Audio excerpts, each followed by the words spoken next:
水上休闲事务。这门课我开了10年，那主要就是在这个游泳池里面教学。那我发现学生在游泳池里面，他受到的局限比较大，所以我们想说他比较适合在开放水域。如果可以在淡水河划独木舟的话，是不是可以让学生有不一样的感受？那我们想说，如果可以带他们导览一些淡水河的相关历史的话，应该对他们生长的这块在念书的这块环境上，应该有一些不同的感受，以及对他们所在的环境应该有一些认同存在这样子。以前的人呢，他们是从海上来看整个台湾，那如果从海上来整个看淡水或是淡水河流域，那比较容易显现出当时候的一个景象，那也比较符合当时候的一个状况嘛，所以在这样的情况之下，我们想说就回到以前的那一个时代，那从那一个阶段那一个影像来看淡水，那这样子反而比较契合当时候的一个历史的一个场景。我们在从事任何水上运动都一定要先了解它的器材，才能够有效率以及安全的使用那我们这独木舟的器材，它是一个双人艇，那整个船身大概2公尺到3公尺，船身呢钝的这一端呢，它是船尾，那尖的这一端呢，它是船头。这边可以看到它有一个船边绳。那船边绳呢，它有几个作用，第一个就是比较多人在搬的时候，你可以借由船头、船尾搬运，以及借由船边绳也可以做一个搬运的动作。第二个比较重要一点就是，如果在水上不小心翻船的时候呢，可以借由船边绳可以把船给翻正。那我们这边看到有一个黑色的盖子前后都有，它叫防尘盖。防尘盖的目的就是说，避免它进了太多水，我们可以排水，这叫置物舱。我们在从事水上运动的时候，可能会好几个小时，借由防水袋把你所需的东西把它给打包好之后呢，放到这个置物舱里面。那接下来我们再讲桨的部分。那独木舟的桨呢，它是必须要用双叶桨。那我们桨有2种一个是单叶桨，一种是双叶桨。单叶桨它比较适合在 SUP 上做左右滑行的时候，它可以站着使用。那我们双叶桨它比较适合坐的时候使用。通常我们怎么去握这支桨我们可以看这有字的部分朝上。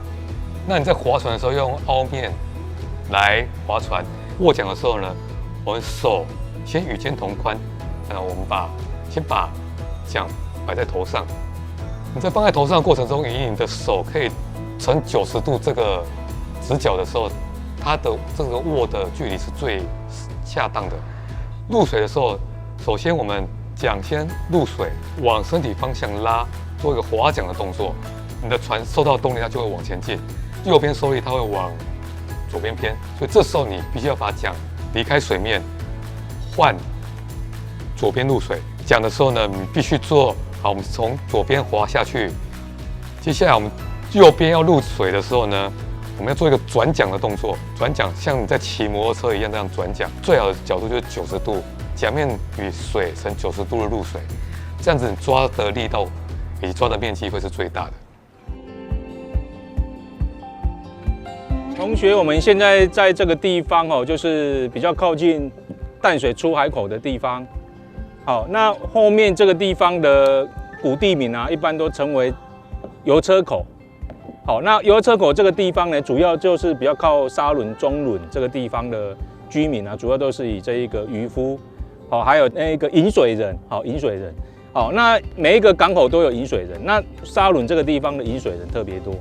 好，那到了这一个19世纪之后呢，这一个油车口这个地方包括沙仑这一个区域大部分的人都是以引水人为主。所以像外国的资料他们的地图都会介绍说这一个村庄就是一个引水人的村庄。所以慢慢的就发成一个世界的一个样态存在。刚刚我讲了清法战争的时候呢，这个地方就是一个水雷引，然后它有斯美水雷中，这个地方一直到这一个巴黎。法军呢，就是为了要把这个水雷引的水雷把它引爆，所以他们才展开这一个陆战。可是到最后呢，这一个陆战呢，它只打了3个多小时就结束了。整个战争就结束了。可是也没有把水雷把它引爆。那后来呢，这个清法战争结束之后呢，清朝政府呢就在旁边这个地方就是这栋大楼的后面盖了2个炮台。在大楼后面呢叫保固东引炮台。好，然后在我们现在的高尔夫球场这边不是有一个叫那个北门锁钥吗？好，那个就护卫炮台，是后来盖了2个炮台。好，那现在呢，这2个炮台，一个还是有变成营区，在日本时代也是营区，现在也是营区。那这一个护卫炮台，日本时代都还有驻军，可是我们中华民国时代还有，那现在已经没有驻军了，变成是一个国定古迹。那护卫炮台这个地方呢，其实在以前的话是居高临下，可以看到整个淡水河口的一个状况啊，其实非常的清楚。所以我们以前讲这个炮台，它是一个民炮台。我们看到了这一个比较接近油车口，就比较接近那个河边的这一个炮台，就是当时候清军他们临时建造的一个炮台嘛。那这一个炮台，当然主要也是要防卫这一个水雷营。那另外一个炮台呢，就是类似现在的护卫炮台这一个区块。所以当时候要战争之前啊，清军他们临时性的做了这个2个炮台。那可是这2个炮台呢，在战争的前几天，就已经被法军把它摧毁掉了。所以在进攻日那一天呢，基本上这2个炮台啊是没有发生任何的作用。那整个战争打完了，清朝呢又在这2个地方建了2个炮台。一个炮台就是现在我们的国定古迹，就是护卫炮台。另外一个炮台呢，就是现在有一个营区在那个地方。那一个炮台呢，以前称为保固东营。所以这2个炮台是后来在清法战争结束之后，清朝政府为了加强防御淡水河岸的这一个炮台，所以呢，他们又增加这2个炮台。那后来这一个保固东营这个炮台就把它拆掉了。所以我们现在只能看到遗址。那护卫炮台到现在都还保留下来。不过呢，护卫炮台建造完成之后，从来没有参加过战争。当时候的护卫炮台，它还是一个民炮台，就说我们现在如果在海上看不到护卫炮台，对不对？可是呢，在当时候你是可以看得到的。就是我们在做炮台有2个情况，就是说，如果我的炮很好，我不怕你看到。那你看到我没关系嘛，我的炮比你好，你看到我就把你打掉了嘛，对不对？那如果说我觉得我的炮可能没那么好，我可能需要隐藏一下，我可能就会躲在树林里面做一个炮台。那你在海上是看不到我。那现在我们在做一个工作，就是地图套叠。如果地图套叠，你就会发现后面这一块都是多出来的，以前是没有后面这一块。地图套叠可以看得很清楚，我们套了这一个日本时代还有1884的地图套出来，你就会发现整个就后面这个海岸线是往外面移，所以才做这个渔人码头，对不对？那早期呢，就是在渔人码头旁边呢，当然会有这一个灯塔嘛，就是指引这一个船只进来的。不过淡水的灯塔呢，做的就是比较简单一点。它不是像我们现在知道的富贵角灯塔或其他灯塔就很高，有没有？淡水的灯塔通常就做的比较简单，也是觉得很奇怪，就是说淡水那么重要的地方在以前没有做那个比较高的，或是它的一个稳定性比较好的这样的灯塔。它不管是在清朝或是日本时代，它是没有做这样的一个灯塔，这个是比较奇怪的一件事情。那当然比较奇怪，你也可以说它可能有其他的指标，比如说你可以看到观音山，你可以看到大屯山，那其实它就是一个很好的指标。也许是这样的情况，它不需要再做比较高的一个灯塔。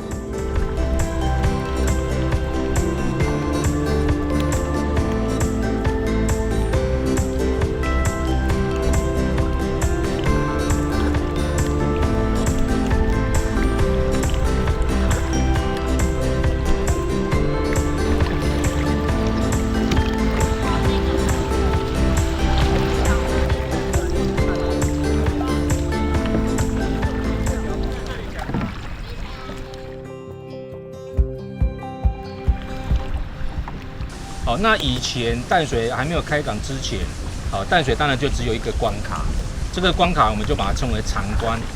那这一个长关的长就是平常的长。那也就是说，一般的大清帝国的老百姓，他们要来到北部地区，可以以淡水当成是一个通关的口岸，那就要从长关来进入。那如果是外国人，因为他们有别于大清帝国老百姓嘛，他们就要从洋关来进入。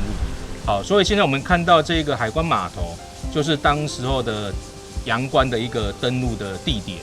所以外国人他们会从这个地方进来。好，那因为它是整个码头它的一个运作方式都跟欧洲西洋的一样，好，所以这个码头的管理者，好，大部分也都是这些欧洲人。好，那这个马关的最高的这一个管理者，我们就把它称为海关监督。好，那这海关监督跟海关人员呢，其实大部分都是欧洲人。那他们住哪里呢？他们就住后面的小白宫。小白宫你们都知道嘛？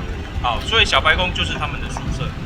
好，那在以前呢，小白宫有三个大的宿舍，就是小白宫这样建筑有3个。好，那后来2个拆掉了，剩下1个，就是你们现在所看到的这一个小白宫那样的一个样子。好，所以你外国人你要进入北台湾，你就船要到这里。那来到了这一个海关呢，你还是要有这个所谓的通行证嘛，对不对？通行证呢，就是我们现在的护照。好，那你不管是大清帝国的人，好，或者是外国人，你要来，你一定都要有所谓的护照或者照单。那上面都会写得很清楚，就是说你从哪个地方来，坐哪一艘船，好，来这个地方做什么，好，然后你自己本身长得怎么样，哦，高矮胖瘦，什么名字，好，那到这个地方多久，上面都会记载得非常的详细。好，那这样子呢，就可以让他们去掌控，就是说往来这个地方的人数到底有多寡，好，那来自哪一些地方，好，然后在治安方面的话，他们比较可以从这里得到一些重要的一个讯息。就是从这边是出关，对不对？对，那东西要怎么运到这里来？你说东西当然会有这一种小船，从大道从其他地方运到这个地方嘛，然后要检查，检查才进来。所以是通过水路。对啊，都是通过水路。以前你要想说也有从台北走到淡水，不过那个路呢就很难走，就像我们现在说你说什么几号线在台湾走不好，所以以前呢其实最好发展还是以水最强的，因为路上根本没有。你要用走路要走到什么时候？比如说台湾也没有什么，台湾不适合那一个骑驴，因为台湾的这一个西岸有没有河流非常的多，你马骑到一半，然后一个河流，你把它丢着，对不对？所以其实那从台北到这里其实都是水，以前水路很发达。那淡水河呢，你最那个可以四通八达嘛，可以进大汉溪，可以基隆河等等。好，那你也可以到达这个最上游，比如到石碇，你也可以到达这一个板桥，可以到达这一个那个戏子都可以。好，那因为现在整个上游雨沙淤积越来越严重，这个船没办法开到那么远，这个是蛮可惜的。那还有没有什么问题？有问题的送一个巧克力。他们都在这边卖什么？淡水这个地方买卖的东西其实还蛮复杂的。就你如果说真的要讲它的贸易啊，从早期的清代到后期都不一样。那我们讲后期好了，后期开港之后，1862年开港之后呢，最热闹的卖最多的东西就是茶叶，茶叶是最多。为什么茶叶最多呢？因为茶叶东西好赚。那尤其也是我们台湾的茶叶还到欧洲参加比赛，还得过冠军。那早期呢，这个还没有开港之前，台湾的茶叶都是自己喝，可是品质不是很好。那后来这一个陶德他们把这一个福建的这个茶叶引进到台湾来之后，也做了各种的改良。那它的品质就越来越好，所以很多人都以茶叶为生。那另外的话呢，就是也有一些大概是乾隆之后，也有开始有一些稻米。就早期呢，台湾的稻米它没办法自给自足嘛，那后来就是已经供过于求。那在这种情况之下呢，台湾的稻米也会运送到这一个整个福建啊、广东或其他地方，所以我们就把它称为台运。台运呢就是台湾的米运送到这一个其他沿海的地方。所以像整个早期的这个地方贸易的一个内容啊，其实也都不一样。那比如说我们也会去那个进口那个浙江、福建、广东的一些瓷器啊，有的没有的这些相关的一个物品，其实非常好。那更早，如果讲到荷兰石体，当然我们这个地方出口的当然都是鹿皮了，对不对？主要是以鹿皮为主。那其他的东西很少，因为那个时代呢，淡水或是整个台湾也没有多少人。那人少，你不可能出产什么样的物品嘛。所以可能都是以这种自然。海关码头的后面呢，就是英国领事馆。那英国领事馆呢，他们当时也算是驻防台湾北部最重要的一个领事馆之一。所以很多的这些外国人啊，他们如果要了解这些相关的讯息啊，当然也都可以去求助这一个英国领事馆。所以英国领事馆它其实也不是只有管英国人有一些外侨他们也都会想要到这个地方去了解相关的一个讯息。那英国领事呢，其实它应该算副领事。它主要的领事是驻扎在厦门。那当时候的淡水是厦门的一个分领事。那后来才是真除嘛，变成是一个真的一个领事。所以对整个淡水地区，甚至呢整个北台湾来讲，它的一个重要性非常的高。所以英国领事呢，常常也会跟大清帝国的这些清朝的这些重要的官员，会有一些往来。甚至呢，他还会处理一些相关的一些事件，所以就保持非常好的一个合作的一个关系。德记利斯洋行呢，它是一个英国的商行。现在呢，我们还可以看得到呢，洋行的几个仓库。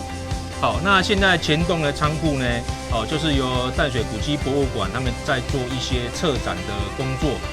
然后后面的几个仓库呢，就由齐柏林他们来当成是他们的一个办公室。那以前呢，德记利斯洋行算是在洋人区里面最重要的一个中心，也就是说，除了英国领事馆以外呢，德记利斯洋行也是大家常常出入的一个地方。那德记利斯洋行还有自己的一个码头，也就是后来的马街的上岸处这个地方。所以呢，这个地方距离洋行很近，所以呢，自然而然的很多的这些外国人也会以这个地方为中心。那到目前为止，我们可以看到德记利斯洋行的一个雏形都还在。那也可以见证它一个历史的一个脉络，是非常有趣的。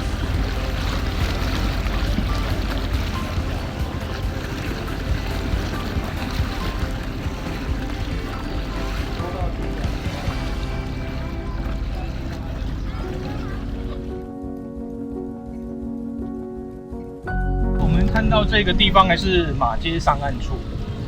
那马街它是在1872年的时候来到淡水。那我们刚刚讲过了嘛，1862年是淡水开港，所以开港之前呢，外国人他不能来到淡水。应该是说大清帝国土地外国人就不能来。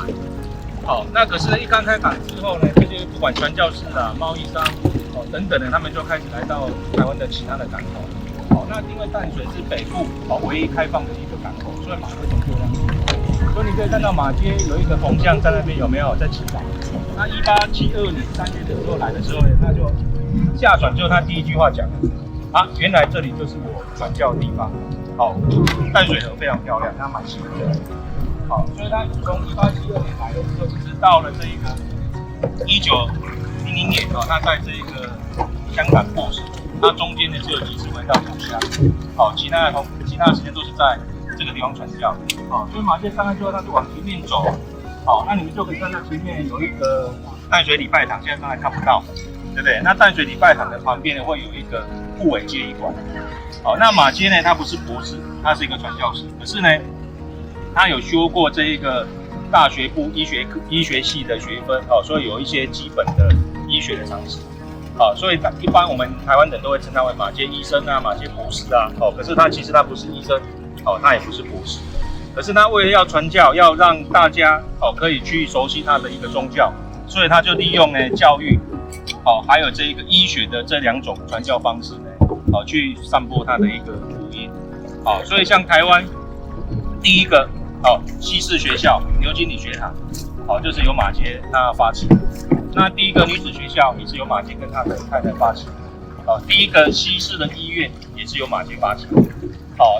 他呢这一个街医馆呢最厉害的部分就是说，他专门帮人家拔牙。那来台湾这20多年时间，他拔了2万多颗牙，拔2万多颗牙。那另外的话呢，他们在清法战争的时候呢，街医馆它地位非常重要。清军一有受伤，都是送到街医馆。甚至呢，在那一种伤患比较多的时候，他们没有这个担架，直接把街医馆的门把它拆掉，去当这个担架来去照顾这些那个病。那清法战争后来到了1884年8到10月之间，延伸到了台湾地区。那来到台湾地区之后，当然当时候这些外国人他们就非常的紧张嘛。甚至呢，英国领事他们就下令了，所有居住在台湾北部地区的英国人全部要离境。所以马街他本来也是想留在台湾，可是因为呢英国领事下令嘛，不得不让他离境。所以在清法战争这一段时间，马街他是到香港去的。清法战争结束之后呢，台湾巡抚当时当然是台湾的帮办了，这个刘铭传就去找马偕讨论嘛因为马偕当时候虽然不在台湾，可是呢接医馆帮助了大清帝国的这些士兵拥有很大的功劳所以事后呢这些相关的人员，比如说马偕的第一个学生严清华，他们都获得了这一个军功。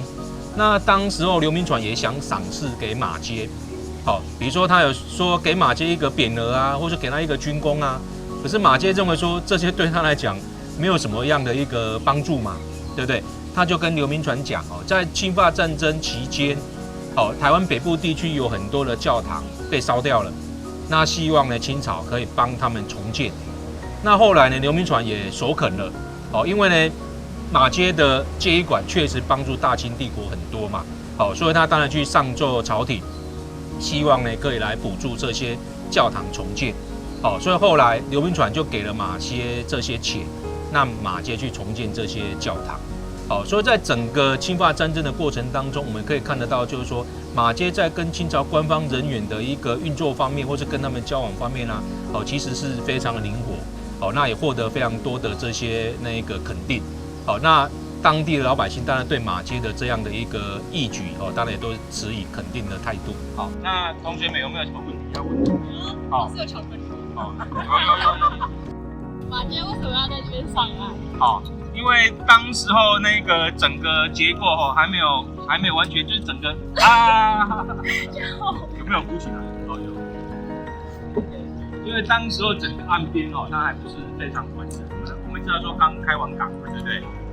那马偕是坐那个英国的海伦号，那坐那个英国的这个海伦号呢，它就是在那个停靠的地方就是在这里，那所以就让它直接从这里上来，它就没有在这个阳关那个地方，可是它还是要接受检查，它还是要接受检查，所以上岸的地点呢，刚好就是一个巧合啦，又配合。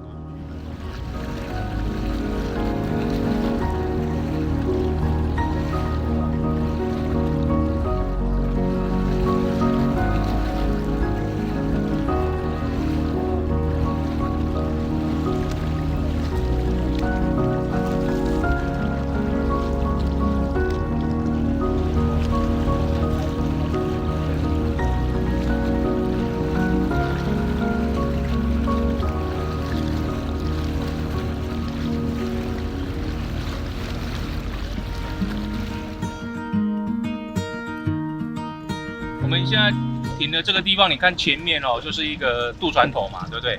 就是以前长关的附近。那以前大清帝国的老百姓呢，大概也是要从这个地方进来。那进来之后，他就可以看到一个妈祖庙，这个妈祖庙叫福佑宫。那福佑宫当然是当地的一个信仰的一个中心啦。那福佑宫呢，它是在乾隆40几年之后所兴建的。那慢慢的。开始会有其他的这一个寺庙，比如说它的旁边会有一个龙山寺，那它的后面呢也会有一个清水祖师庙，也都是当地的一个信仰的一个中心。那慢慢的呢，它把这一个淡水的一个面向把它扩展，所以你看，慢慢的往淡水捷运站这个地方来移动，那这个可能就是到了清朝晚期，甚至到日本时代了。那龙山寺后面或是福佑宫后面，你就可以看到，在这个开港之后，也会有一大片的这些巴洛克式的建筑比如说在这个地方比较有名，有一个红楼，有一个白楼。白楼已经被拆掉了。那白楼以前呢，就是马偕的弟子叫严清华他盖的。因为后来他经商赚了很多钱，就盖了一栋白楼。那另外有一个红楼，现在还有嘛，对不对？就是那个你那个福佑宫往后面走，你就可以看到一个红楼。那这个现在是一个餐厅嘛，之前我还有在红楼有设这一个护尾宴，就是在讲清法战争的这一个故事，所以你就可以知道说，在开港之后啊，淡水人他可能有一部分人有钱之后，他开始在这个地方置产，那盖一些比较漂亮的这些房子越来越多，可是，在开港之前呢，这个地方呢其实人很少，那房子不多，甚至到日本时代，淡水人可能都连1万不到，不是像我们现在想象中看起来淡水好像非常多，其实不是这个样子。福佑宫的这个妈祖庙，你想说妈祖庙为什么会有天后宫？为什么会有福佑宫？为什么会有天后宫？为什么会有福佑宫？好，天后宫的意思就是说，如果取名为天后的妈祖庙，好，这个地方的妈祖的一个任何的祭祀典礼啊，任何活动啊，都是由官方好出钱来做这样的一个活动。好，那如果民间的妈祖庙，它就不能取天后宫，所以它是有规定的。好，不是说你每一间庙都叫天后宫，其实没有。所以你看，台湾有取天后宫的庙不是那么多，像现在在什么大甲镇南宫啊，或是什么那个另外有一个妈祖在绕境嘛，他们都不是官方的妈祖庙，好，他们都是民间的妈祖庙。好，那官方呢妈祖庙最早，比如说像澎湖天后宫，哦，台南的大天后宫，哦，鹿港的天后宫，台北天后宫，这些都是官方的妈祖庙。最早来到淡水的人是所谓的泉州三义。好，那泉州三义的人来到这个地方，当然他们就居住在淡水河口嘛，对不对？因为这个地方算是一个做生意比较好的一个地方。那到了这个清朝中期之后呢，陆陆续续有比较远的这些住民哦，比如说像这一个福建西部地区的客家人，或是广东地区的客家人哦，他们当然陆陆续续往这一个台湾各地来移民。那同样的淡水地区也是一样。好，所以呢，差不多在这一个咸丰同治之后呢，陆陆续续就有这个客家人哦，就是所谓的福建西部哦，就所谓的汀州哦，这边的客家人他们往淡水这个地方来移民。好，可是呢，他们来到这个地方的时候，再发现哦，淡水老街这一个区块啊，已经有很多的泉州人居住在这个地方。那他们怎么办呢？他们当然只能远离这个地方嘛，因为这个地方已经有别人居住啦，那你就往其他地方去。好，所以这一群客家人他们往哪里去呢？就往现在的捷运站淡水捷运站的前面这一个区块，往这个地方来移动。后来他们发展的还不错呢，就在这个地方呢盖了一个庙，好，叫隐山寺。好，那隐山寺呢，早期我们把它称为汀州会馆。好，也就是说，这些汀州人他们来到淡水地区，好，一遇到有什么样的事情，好，他们就可以来会馆呢寻求帮助。好，那我们知道说，以前中国的会馆的一个规模，里面一定会有这一个宗教信仰，哦，会有这一个饭店，哦，有这个停尸间，有这个会议室。好，那等到这个会馆的一个相关的一些措施，好，或者是它越往近代发展，会馆的功能慢慢丧失了之后，它可能就是变成是一个宗教的场域。好，所以隐山寺就这样就诞生了。它的前身呢，它就是这一个汀州会馆。好，那也因为有这些客家人哦，就让整个淡水的这个移民啊，哦，非常的多元。好，然后大家呢，不管是泉州人、漳州人，或是客家聚落的这些朋友，哦，甚至有这个凯达格兰族或其他原住民，也都汇集到淡水。那淡水也算是一个非常融合的一个地方哦。那甚至呢，再加上这些外国人，哦，你就会发觉这个地方的一个活动的这些人啊，其实非常的有趣哦，非常的有特色哦。所以你想知道一些新的东西，你大概就来到了淡水。好，那当然后来才被大稻埕所取代。它的历史，它的一个整个严格啊，其实都有很大的不同。好，那我们做一个简单的一个上课划船，大概可以这样子，淡水的历史了解得非常的深，而且你从海上看淡水跟陆上看淡水是完全不同的。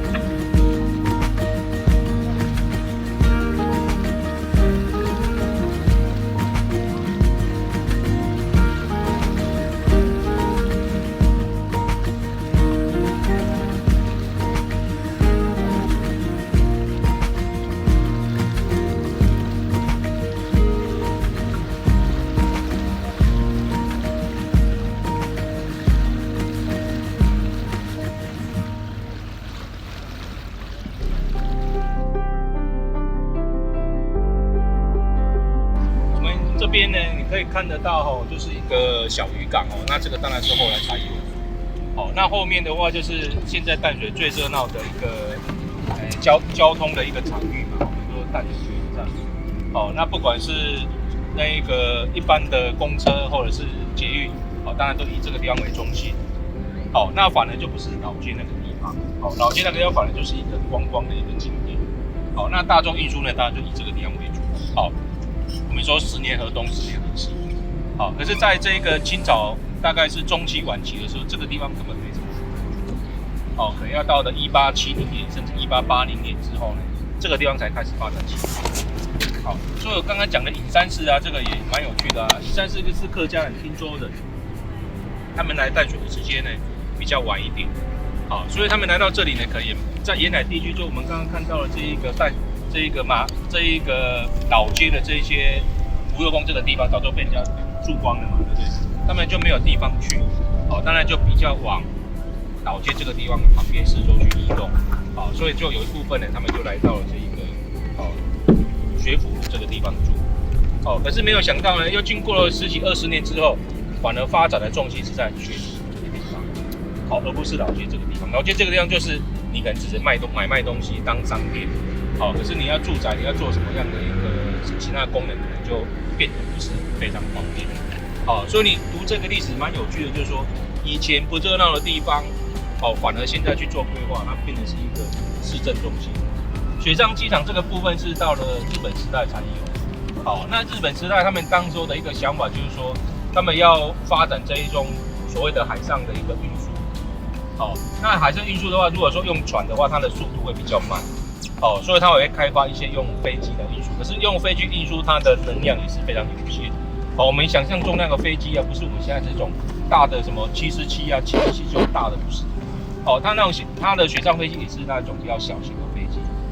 哦，那它其实主要就是用这种军事物资啊，或是一个比较那个重要的这些物资的一个运送。好，那除了淡水以外，还有好几个地方也都有这一种所谓的轻机场或是水上机场，其实也都有这样的一个措施。好，那到了我们中华民国时代呢，因为整个航空业的一个发展就不一样嘛，对不对？好，所以慢慢的这一个水上机场这样的一个飞机的一个设施啊，已经不符合使用。好，然后以淡水来讲，哦，它整个一个发展也不适合做这个水上机场的一个发展，所以慢慢都没落下去。那现在的水上机场因为是一个军事的一个要地嘛，所以一般人他也没办法进去看。好，那不能进去看，可是它就保存得非常好，就它的整个一个机场跑道，哦，然后还有它的一个里面的一些相关的一些建筑设施，哦，我们都还可以看到原来的一些样子，都还有保留下来的点点。好，那哪一天如果开放了之后，我们就可以进去里面去了解一下它的一个状况是怎么样。老师，这边有水上机场，这边有军营吗？哦，水上机场呢，以前就是有军营嘛，对不对？那现在也是一个还在使用的军营。哦，所以一般人你没办法到里面去参观。哦，因为它算是一个等说是淡水河重要的一个军事的一个要道。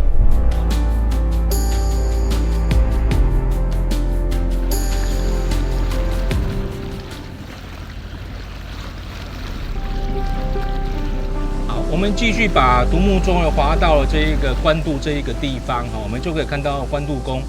好，那关渡宫呢，其实也是整个北淡水地区最早的妈祖庙。好，所以有一部分的人，他们从淡水河口登陆之后呢，他们可能就是往南走，然后会经过这一个关渡，甚至走到北投，或是到了这一个台北盆地这个地方。那一部分的人，他们就流到了这一个关渡。好，那在关渡这个地方就形成一个聚落嘛。好，以前我们叫关刀、干刀，对不对？现在就变成关渡。好，那因为聚落的人越来越多，所以他们就集资呢新建了一个关渡宫这一个妈祖庙。好，那也代表说当地的一个非常重要的一个宗教的一个信仰。那在关渡宫这个地方，如果你往淡水河口看，你就可以看到一个当时候的清朝的8景之一，叫做关渡分巢。好，那关渡分巢就是说，从淡水河的中游，你可以看到有基隆河跟淡水河，它就刚好在关渡这个地方交汇。好，那两个地方的水流，然后它的水的颜色也不一样，对不对？来到这个地方交汇，再加上呢这个海口的淡水河，就会形成一个比较有趣的画面啊，就是它的一个潮汐，还有它的一个浪啊，完全是不一样的。好，所以清朝人他们常常也会在关渡宫这个地方居高临下，去看整个关渡分巢的一个景观。好，那他们认为说这个景观呢，其实非常的难能可贵，所以都把它当成是清代的淡水8景之一，非常的有特色。从这一个关渡宫这个地方啊，我们也可以看得到很多的水鸟保护区嘛。好，那它其实一直就是从红树林延伸到关渡这个地方哦，整个地方都是红树林嘛，水笔字，对不对？那因为我们现在国人比较重视这一个环境教育嘛，好，那我们也开始去富裕这些以前的这些那个生态，好，所以关渡这个水湳保护区啊，如果你可以用黄独木舟的方式经过这个地方，好，那不会有这个嘈杂的声音，好，你可以近距离的观察这些野鸟，好，其实非常的有趣哦，我自己亲身划过了几次，好，那如果你坐船，船会有马达的声音嘛，那个鸟都跑光了，那你划独木舟，慢慢的。对不对？鬼鬼祟祟的，对不对？滑到了这个鸟的这一个栖息地，你可以很近的去观察它们的一个活动。那对我们了解当地的环境生态教育啊，也是有很大的一个帮助。好，所以说不只是一个关渡的历史，好，这个环境教育的历史啊，对当地来讲也是非常重要的。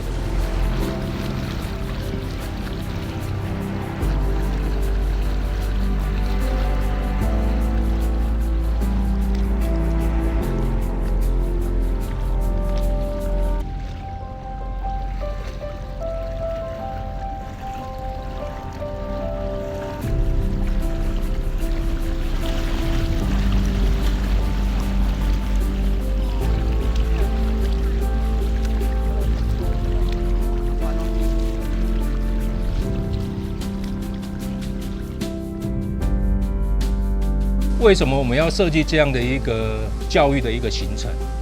就是说，从这一个路上从天空看台湾，倒不如从海上来看台湾。